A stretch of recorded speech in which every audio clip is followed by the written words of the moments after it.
Sir 27वीं तरमीम में NFC ward को आप शिकायत को आपने निकलवाई है, अब दोबारा बात गश्त हो रही है कि 28वीं तरमीम आ रही है और 28वीं तरमीम में नए सूबे और ये NFC वार्ड को दोबारा कहा जा रहा है कि आ रहे हैं।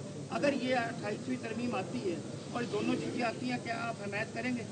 जहाँ तक 27th अमेंडमेंट की बात है, पाकिस्तान पीपल्स पार्टी समझती है कि इसमें हमारे लिए तो सबसे बड़ा कामयाबी ये था कि हमने जो चार्टर ऑफ डेमोक्रेसी में वादा किया था शहीद मोहतरमा बेनज़ीर भुट्टो और नवाज शरीफ साहब की दस्तखत के मुताबिक कि हम आईनी अदालत बनाएंगे, वो आईनी अदालत भी हमने बनाया।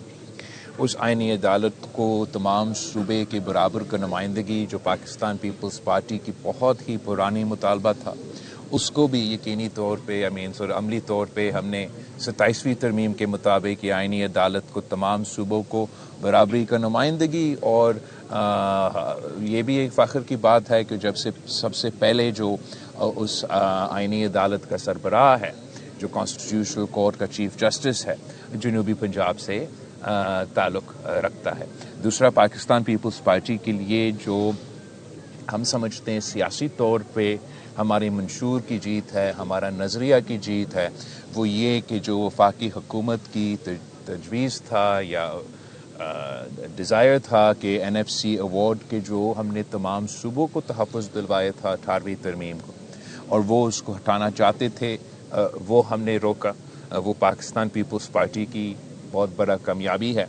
मैं समझता हूँ कि अगर वो शर्त जो सूबों को माली मसाइल को आइनी तौर पे तहफ़्फ़ुज़ दिलवाता है, अगर वो शर्त मिटाया जाता तो उसका सबसे बड़ा नुकसान सूबा पंजाब को होता, और हमने वो 27th अमेंडमेंट के दौर में जो उनका कोशिश था वो रोक पाया। जहाँ तक 28th अमेंडमेंट की बात है, वफाकी हुकूमत ने हमसे इंगेज नहीं किया है, ना किसी नया सूबा बनाने में।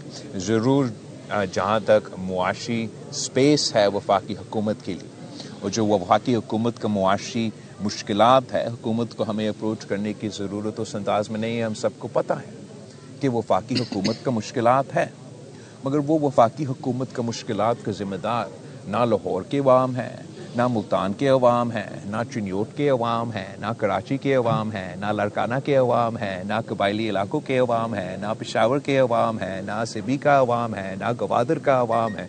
वो वफाकी हुकूमत के मुआशी मुश्किलात के ज़िम्मेदार इस्लामाबाद में बैठे हुए ब्यूरोक्रेट्स हैं, जो आज से नहीं, ये अभी का शिकायत नहीं है, सालों साल हर साल FBR अपना फाइनेंशियल टारगेट्स मिस करते हैं।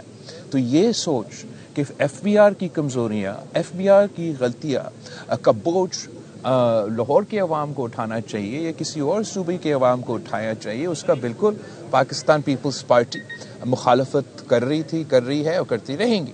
मगर हम चाहते हैं, हम समझते हैं बतौर मुहिब वतन पाकिस्तानी, बतौर एक वफाक परस्त सियासी जमात, कि हमें सब मिल के कोशिश करना चाहिए कि हम वफाक की जो मुश्किलात हैं उनको दूर किया जाए।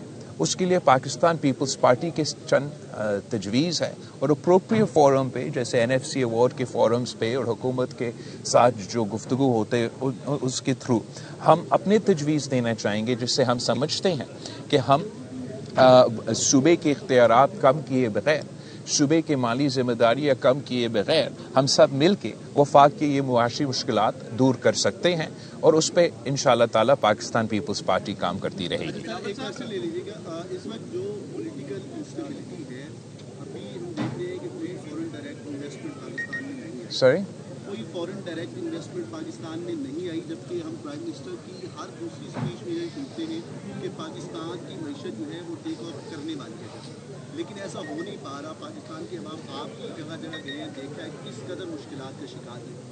क्या कब ऐसा पॉसिबल होगा कि पाकिस्तान ये माशी इस वक्त जो सिचुएशन चल रही है इससे बाहर निकल सकेगा और हमारी जो एक्सपोर्ट्स हैं वो कुछ बेहतर होंगी, ताकि आम लोग जो है उनकी कुछ ज़िंदगी बेहतर हो? जहाँ तक मुआशी सूरत हाल है, अवाम के पास मुआशी मुश्किलात तो मौजूद ज़रूर हैं, मगर हुकूमत की ये मौक़िफ़ कि इन्होंने मुल्क को मुआशी मुश्किलात से निकाले हैं, ये मुआशी सूरत हाल को बेहतर करवाए हैं, उसमें भी कुछ हकीकत तो ज़रूर है। جب PDM نے حکومت संभाला तो उस वक्त मुल्क जो है वो डिफ़ॉल्ट होता जा रहा था, और जो मुआशी मुश्किलात तब थे, जो महंगाई का तूफ़ान तब था, जो बेरोज़गारी के मुश्किलात तब थे, वो तो अरूज पे थे. और आपको ये, हम सबको ये मानना पड़ेगा कि शहबाज शरीफ साहब ने और उनकी टीम ने मुआशी पोजीशन से उन मुश्किलात से हमें निकाले. अब जहाँ तक फॉरेन डायरेक्ट इन्वेस्टमेंट की सवाल है, मैं समझता हूँ कि ये तो बिल्कुल हकीकत नहीं है ये कहना कि कोई फॉरेन डायरेक्ट इन्वेस्टमेंट नहीं हो रहा. कुछ फॉरेन डायरेक्ट इन्वेस्टमेंट ज़रूर हो रहा है, शायद हुकूमत मज़ीद चाहता है.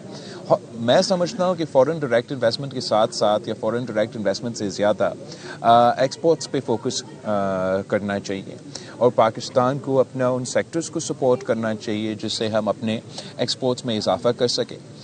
पाकिस्तान पीपल्स पार्टी समझती है कि जो सपोर्ट वफाकी हुकूमत, सूबाई हुकूमत मसलन ज़राई शोबे को दे सकते, वो इस वक्त उतना नहीं दे रहे जितना हमें देना चाहिए. हमने सूबा सिंध में अपने जो छोटे किसान हैं जिनके पास 1 से लेके 25 एकड़ तक के जो किसान हैं, उनको हमने सपोर्ट करने की कोशिश की. सूबाई हुकूमत से के ज़रिए उनको हम DAP सपोर्ट मुहैया कर रहे हैं, यूरिया सपोर्ट मुहैया कर रहे हैं, ताकि ज़राई शोबे में तरक्की हो. ज़राई शोबे में तरक्की होंगे तो हम ना सिर्फ अपने मुल्क की जो ज़रूरियात पूरा कर सकते हैं, मगर एक्सपोर्ट की सूरत में मुल्क की मईशत को फ़ायदा दिलवा सकते हैं. वैसे ही मुख्तलिफ शोबे हैं जिससे वफाकी हुकूमत और सूबाई हुकूमत मज़ीद सपोर्ट दिलवा सकते हैं. Thank you very much. Thank you everybody. Chairman Peoples Party Bilawal Bhutto Zardari Chiniot में बात कर रहे थे. उनका कहना था कि फैज़ हमीद के पास अपील के लिए भी फॉरम्स होंगे. मेरे ख्याल में उनको तौबा करने की ज़रूरत है. फैज़ हमीद के खिलाफ मजीद तहकीकात और ट्रायल बाकी हैं. बानी PTI ने सियासत में गलत रिवायत डाली. आज के फैसले से वाज़ेह पैगाम है, फैज़ हमीद गैर कानूनी काम कर रहे थे. उन्होंने कहा कि बानी PTI ने नफरत और इंतशार की सियासत को परवान चढ़ाया. मीसाक जमहूरियत में आईनी अदालत का क़याम का जिक्र है. हमने आईनी अदालत भी बना दी है. ये हमारे नजरिए और मंशूर की जीत है. चेयरमैन PP का मजीद कहना था कि आईनी अदालत का क़याम पीपल्स पार्टी की बड़ी कामयाबी है. वफाकी हुकूमत ने अभी तक 28वीं तरमीम से मुतालिक कोई बात हमसे नहीं की.